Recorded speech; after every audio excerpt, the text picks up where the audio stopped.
जन संवाद कार्यक्रम में उपस्थित जिला पदाधिकारी महोदय और जो पदाधिकारी या कर्मी उसमें व्यवधान डालेंगे उनके विरुद्ध निश्चित रूप से कार्रवाई होगी। अभी कुछ प्रखंड प्रमुख जी ने हमको बताया है, उसको हम देखेंगे और उसमें अविलंब हम लोग सुधार करेंगे। इस प्रकार का जो दृष्टिकोण है पदाधिकारी या कर्मी का, उसको बर्दाश्त नहीं किया जाएगा और अनुशासित ढंग से उनकी उपस्थिति उनका कार्य सुनिश्चित कराया जाएगा। आप लोग बड़ी संख्या में यहाँ उपस्थित हुए हैं। हम लोग को उम्मीद है कि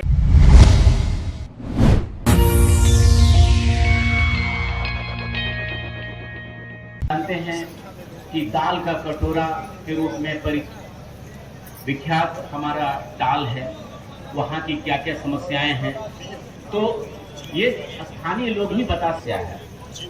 और वो हम लोग गुजारिश करेंगे हमारे बीच में हमारे माननीय जिला पदाधिकारी महोदय समस्याओं को रखें जो सामूहिक रूप से मुकामों का कल्याण कर सकता है, पंचायत का कल्याण कर सकता है। मैं आज के इस संवाद कार्यक्रम में मंचासीन हमारे जिला पदाधिकारी महोदय, वरीय पुलिस अधीक्षक महोदय, एडीसी सर, हमारे एडिशनल असिस्टेंट कलेक्टर साहब, मंचासीन हमारे प्रमुख साहब और स्थानीय मुखिया जी का भी मैं हार्दिक अभिनंदन करता हूं और मैं सब स्वागत करता हूं जिला से आए हुए सभी जिला स्तरीय पदाधिकारियों का, अनुमंडल स्तरीय पदाधिकारियों का, प्रखंड स्तरीय पदाधिकारियों का, पंचायत पर में पदस्थापित विभिन्न पदाधिकारियों का तथा मंत्री हमारे स्कूल है जिसका नाम है आदर्श मतलब एक ही विद्यालय सरकारी मान्यता प्राप्त है।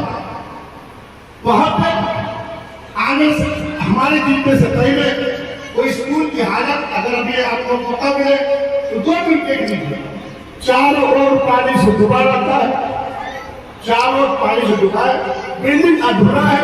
किसी दिन भी 100 बच्चे आप तालीम ले हैं, किसी दिन बिल्डिंग गिर जाएगी। मैंने इसकी जानकारी के बाजार साहब को दिया है। यहाँ की शिक्षा पदाधिकारी नेहरू सिंह आकर साहब ने बोला, बहुत सही बात बोला उन्होंने सर कि वो किसी का सुनती नहीं है। ये बात एकदम 100% सच क्योंकि आज शिक्षा पे इस बात ने बहुत अच्छा दिया, ध्यान दिया। एक बाजार साहब ने जो योजना चलाया के माध्यम से अपना यहाँ पे राज्य सरकार की ओर से अपना पक्ष रखेंगे। वहाँ पे एक ट्रॉमा सेंटर बना है, उस ट्रॉमा सेंटर में एक भी डॉक्टर नहीं होने के कारण आज ताला लगा। इस कार्यक्रम में उपस्थित स्थानीय सभी जनप्रतिनिधिगण, उपस्थित प्रखंड के और अनुमंडल स्तर के सभी पदाधिकारीगण, पुलिस पदाधिकारीगण, स्थानीय पंचायत के सभी सम्मानित भाइयों और बहनों, ये जो पूरा कार्यक्रम है, जैसा कि आप सभी लोगों को पता है कि जिला स्तर के सभी सीनियर ऑफिसर्स अपने अपने विभाग के जो प्रमुख हैं जिला स्तर पर वो जाते हैं और जनता के बीच जाकर सरकार की जो विभिन्न योजनाएं चल रही हैं उन योजनाओं के विषय में लोगों को जागरूक किया जाता है, लोगों को बताया जाता है और साथ ही साथ इस कार्यक्रम में आप सभी लोगों से फीडबैक भी लिया जाता है कि जो समस्याएं हैं आपकी सामूहिक समस्याएं जो हैं, ज़्यादातर हम लोग व्यक्तिगत समस्याओं पर ही इंटरैक्ट करते हैं, लेकिन इस कार्यक्रम का जो मुख्य उद्देश्य है वो यही है कि आपकी जो सामूहिक समस्याएं हैं उन सामूहिक समस्याओं का समाधान कैसे हो, इस विषय पर भी आपसे जानकारी प्राप्त की जाए और उस जानकारी को सरकार तक पहुंचाया जाए और सरकार द्वारा उन समस्याओं के समाधान के लिए नई नीतियों का, नई योजनाओं का भी निर्माण किया जा सके। इस संबंध में 2 प्रमुख योजनाएं जो पुलिस विभाग से संबंधित हैं और सरकार द्वारा हाल ही में शुरू की गई हैं, उनके विषय में आप सभी लोगों को आज इस कार्यक्रम के माध्यम से अवगत कराना चाहूँगा। इसमें एक जो सबसे महत्वपूर्ण योजना है, आपात अनुक्रिया जो प्रणाली RSS की स्थापना की गई है सरकार द्वारा। सरकार ने ये लक्ष्य रखा है कि 20 मिनट के अंदर जब भी जनता को कोई समस्या हो तो 20 मिनट के अंदर पुलिस जो है वो प्रथम रिस्पॉन्डर के रूप में घटना स्थल पर पहुंचे और जनता की मदद करे। इसके लिए पूरे पटना जिले में जो है 112 के वाहन दिए गए हैं और उन पर पुलिस कर्मियों का पदस्थापन किया गया है।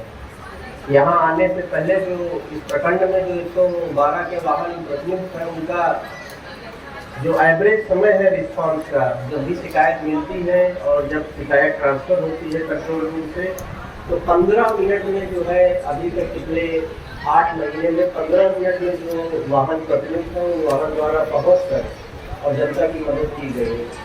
लेकिन इस संबंध में एक और चीज़ जो आपके समझ में रखना चाहूँगा कि जो कुल शिकायतें प्राप्त हुई हैं उन शिकायतों की संख्या काफ़ी कम है।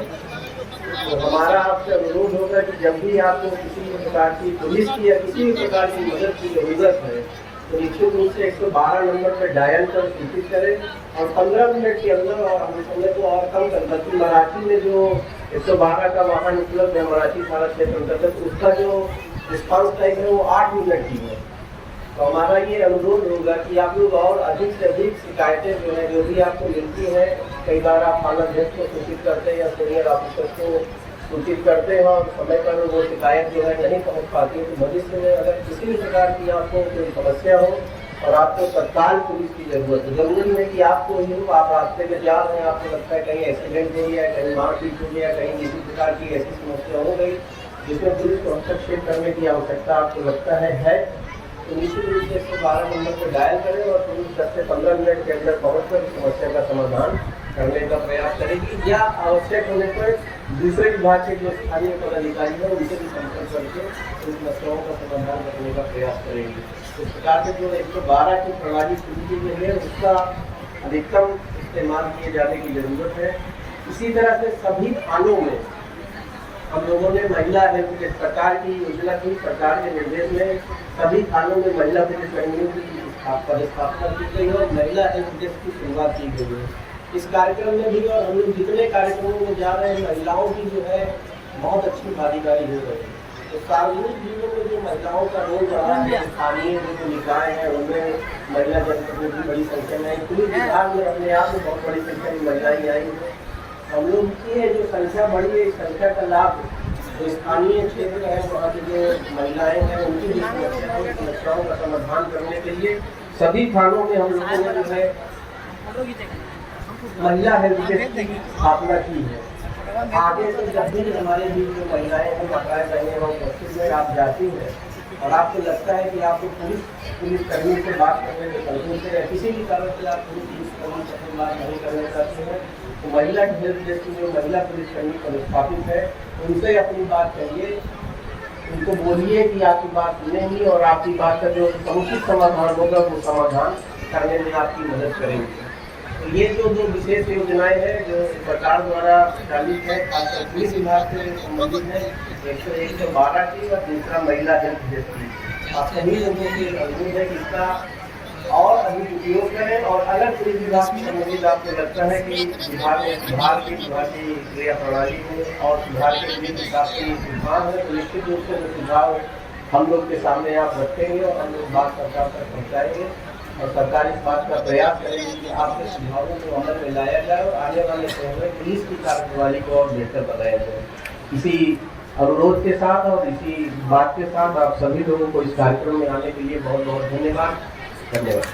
मंचा सिंह मोकामा प्रखंड के माननीय प्रमुख महोदय, यहाँ उपस्थित हमारे सभी माननीय जिला परिषद के सदस्यगण, समिति के सदस्यगण, विभिन्न पंचायतों से आए हुए सभी माननीय मुखियागण और इस औंटा पंचायत की मंचा सिंह माननीय मुखिया जी, यहाँ उपस्थित हमारे सभी माननीय जनप्रतिनिधिगण, सभी पदाधिकारीगण जो जिले से आए हैं, विभिन्न विभागों के, अनुमंडल से और प्रखंड के भी सभी पदाधिकारी यहाँ उपस्थित हैं। मोकामा प्रखंड और औंटा पंचायत के से आए हुए बड़ी संख्या में हमारे सभी बड़े बुजुर्ग, माताएं, बहनें, प्रिंट और इलेक्ट्रॉनिक मीडिया के उपस्थित सभी मित्रगण, आप सभी लोगों का इस कार्यक्रम में हार्दिक स्वागत है, अभिनंदन है। इस कार्यक्रम का मुख्य उद्देश्य जनसंवाद है। इसमें हम लोग सरकार की जो योजनाएं चलाई जा रही हैं उसके बारे में अधिक से अधिक जागरूकता फैलाना चाह रहे हैं।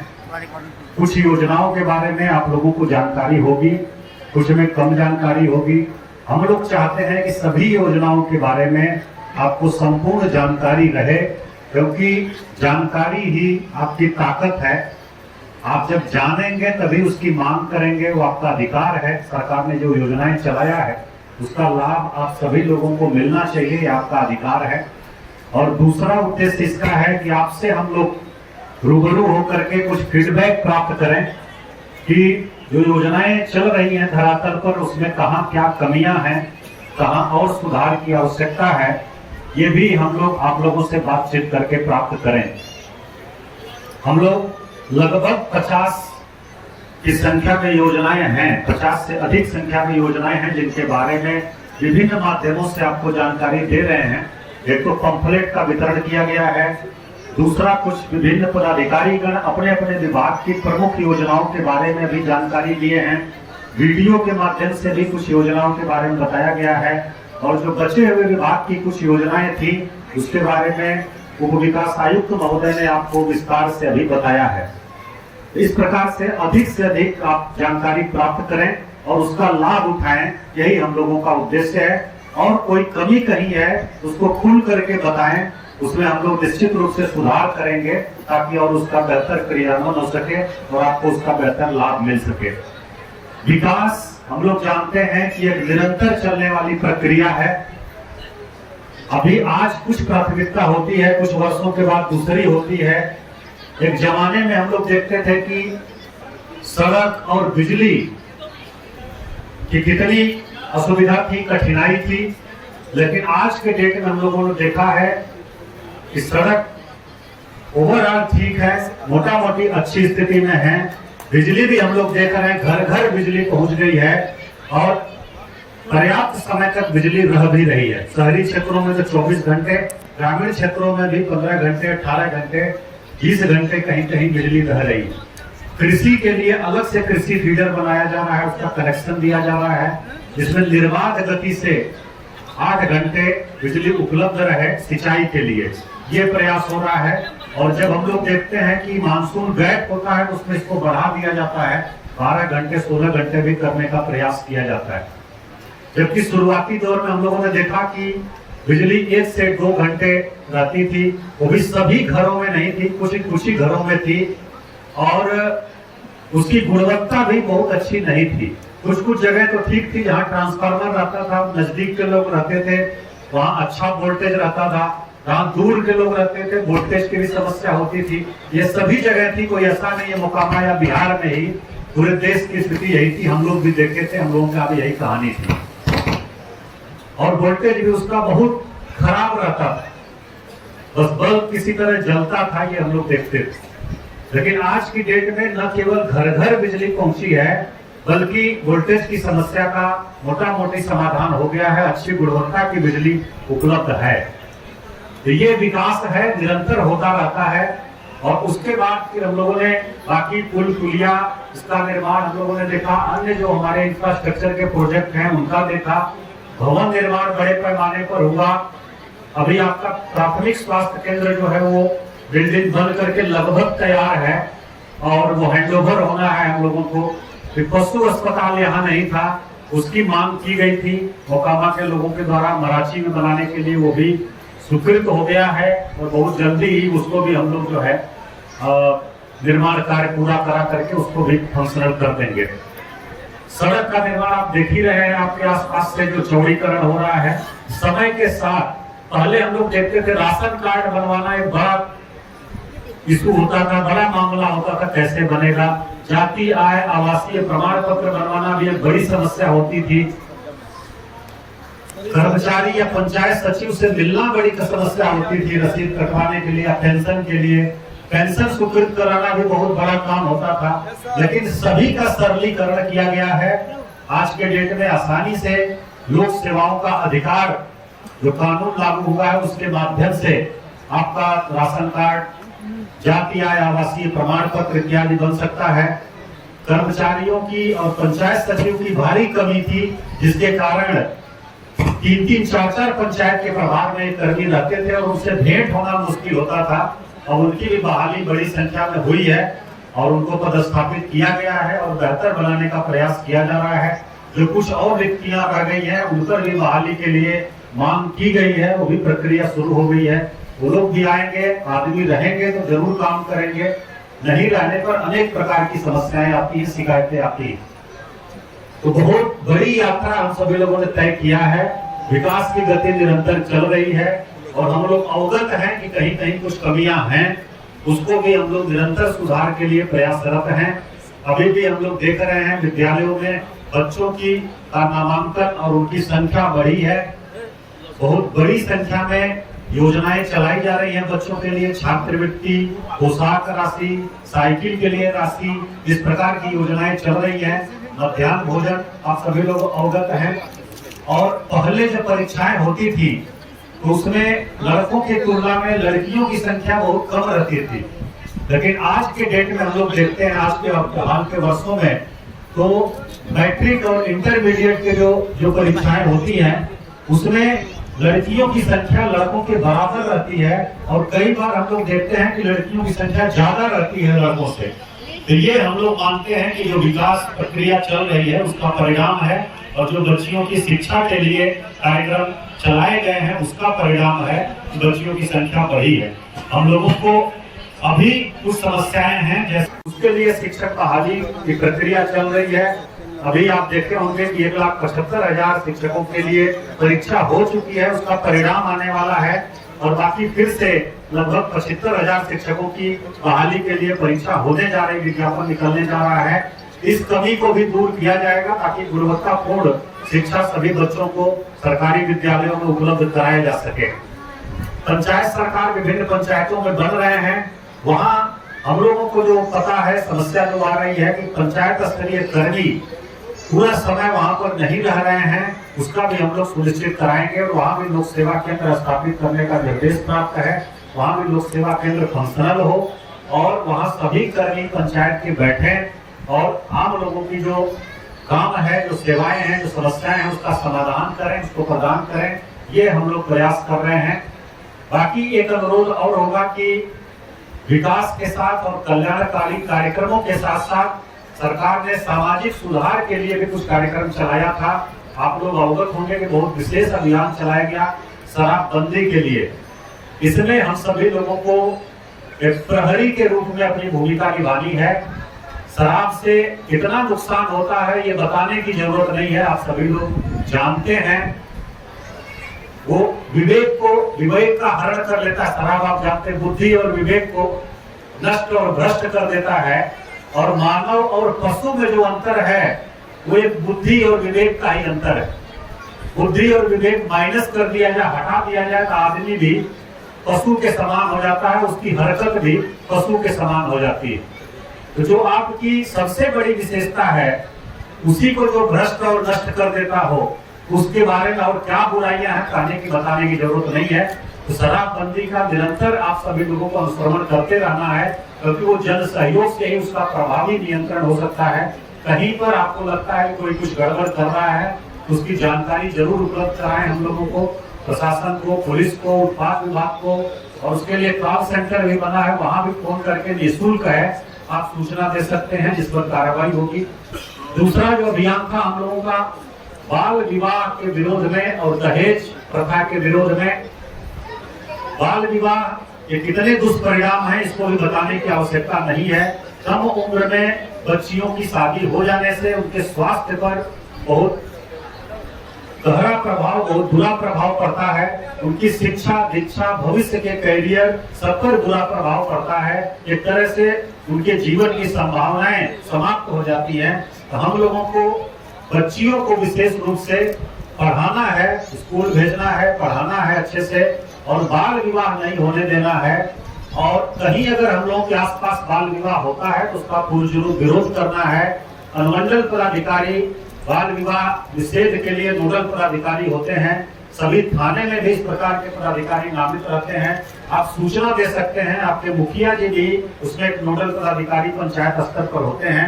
कहीं पर भी बाल विवाह होता है उसका विरोध करना है और उसकी सूचना देना है। दंडनीय अपराध है, उसको रोका जाएगा ताकि लड़के की तरह लड़कियां भी पढ़ लिख सकें, आगे बढ़ सकें और अपना कैरियर बना सकें। तो ये हम लोगों को प्रयास करना है। तीसरा जो अभियान चला था दहेज प्रथा को लेकर के, दहेज प्रथा किसी भी तरह से उचित नहीं है, ये हम सब लोग जानते हैं। बेटा बेटी सब समान है, और अगर हम लोग कोई लड़के वाले लोग दहेज मांगते हैं, एक तरह से उस लड़की का, उसकी जो मर्यादा है, उसकी जो गरिमा है, उसके विरुद्ध है, उसका जो अस्तित्व है उसके विरुद्ध है। इस सामाजिक बुराई को हम लोगों को समाप्त करना है, और बिना दहेज के जो आदर्श विवाह होता है उस प्रकार से दोनों परिवार मिलकर के शादी विवाह करें, उसको हम लोग सपोर्ट करें। इस प्रकार का जो सामाजिक अभियान है उस पर भी हम लोगों को नजर बनाए रखनी है। विकास कार्यक्रम है उसका भी अनुश्रवण करना है, जो कल्याणकारी कार्यक्रम चल रहे हैं उसके बारे में भी जानकारी प्राप्त करके जो भी पात्र लोग हैं उनको जरूर लाभ मिले, वो स्वयं मांग करें, या आपके आसपास कोई है अगर उनको जानकारी नहीं है तो उनको भी थोड़ा सहयोग करके सरकार की योजनाओं का लाभ प्रदान कराएं। यही इस कार्यक्रम का उद्देश्य है और हम लोगों का यही आग्रह है। योजनाएं बहुत हैं, आप देखेंगे कि सरकार की योजनाएं जन्म से लेकर के, जन्म से शुरू हो जाती हैं और मृत्यु तक के लिए योजनाएं हैं। बच्चा जब जन्म लेता है, जैसा डीडीसी साहब ने बताया, जननी बाल सुरक्षा योजना में 1400 रुपया दिया जाता है परिवार को, माँ को निःशुल्क प्रसव होता है। फिर उसका जो आगे ग्रोथ होती है उसमें आधार पंजीकरण होता है, उस पर राशि दी जाती है।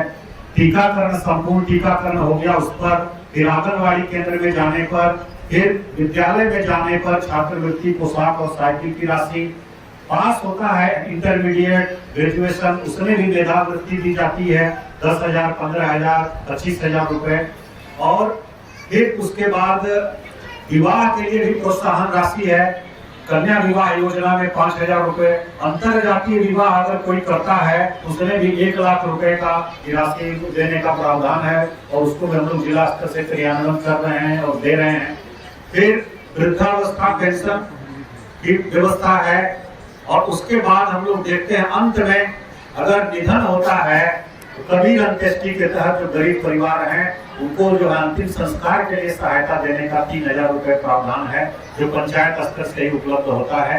इस प्रकार से योजनाएं बहुत हैं, जन्म से लेकर के मृत्यु तक के लिए योजनाएं हैं, लेकिन उनका लाभ सभी को मिले ये बड़ी बात है। उसमें हम सभी लोग सहयोग करें, जानकारी प्राप्त करें। विशेषकर जो हमारे माननीय जनप्रतिनिधि हैं उनकी भूमिका ज्यादा बढ़ जाती है। आप लोग पथ प्रदर्शक हैं अपने अपने क्षेत्रों में, तो आपके क्षेत्र के जो लोग, जो लाभुक हैं, जो पात्र हैं, उनको जरूर योजनाओं का लाभ मिले, ये आप सभी लोग सुनिश्चित कराएं। और जानकारी बढ़ेगी, आप मांग करेंगे तो हम लोगों को उम्मीद है निश्चित रूप से आपको लाभ मिलेगा। और जो पदाधिकारी या कर्मी उसमें व्यवधान डालेंगे उनके विरुद्ध निश्चित रूप से कार्रवाई होगी। अभी कुछ प्रखंड प्रमुख जी ने हमको बताया है, उसको हम देखेंगे और उसमें अविलंब हम लोग सुधार करेंगे। इस प्रकार का जो दृष्टिकोण है पदाधिकारी या कर्मी का, उसको बर्दाश्त नहीं किया जाएगा। पूरा अनुशासित ढंग से उनकी उपस्थिति, उनका कार्य सुनिश्चित कराया जाएगा। आप लोग बड़ी संख्या में यहाँ उपस्थित हुए हैं, हम लोग को उम्मीद है कि यहाँ से जाने के बाद इसका लाभ आपको भी और अन्य लोगों को भी जरूर मिलेगा। आप लोग यहाँ आए हैं, आप लोगों का फिर से एक बार अभिनंदन करते हुए अपनी बात को समाप्त करते हैं। बहुत बहुत धन्यवाद, शुक्रिया।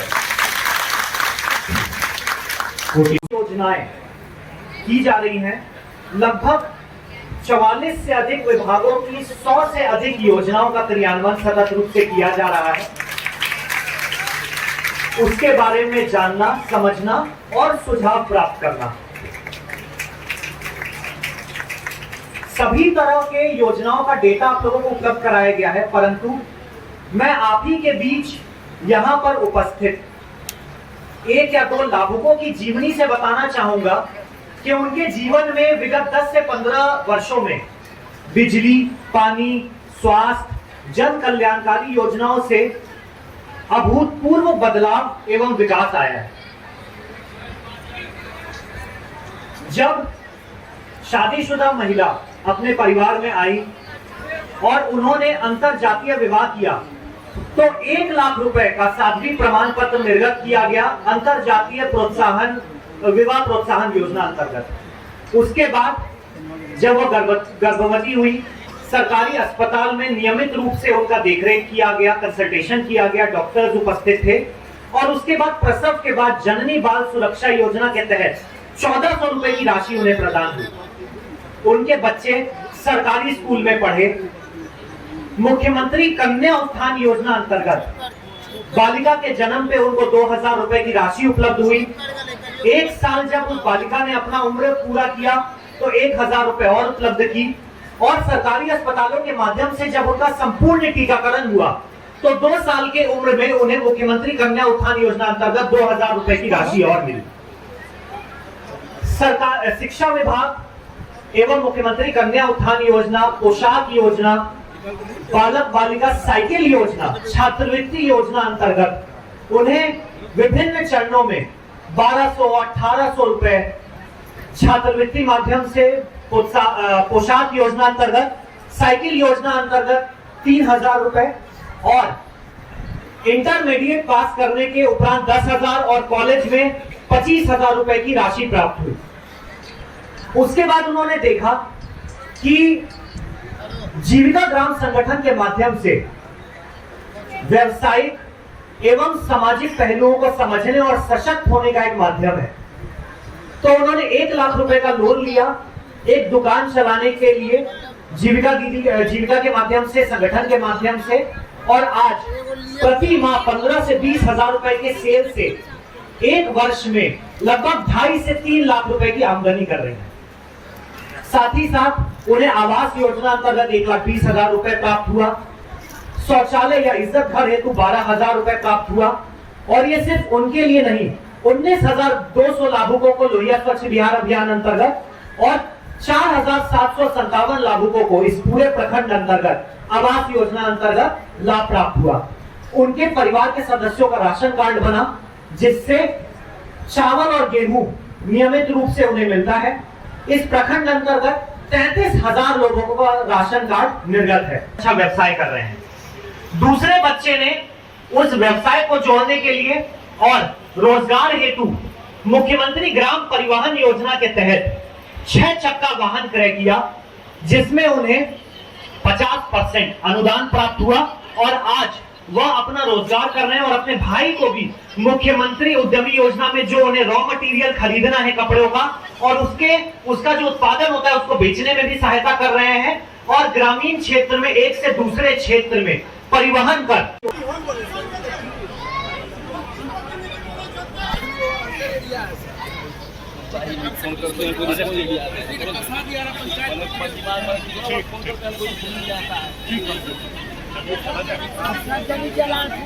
पंचायत के पनिया निकास बीमारी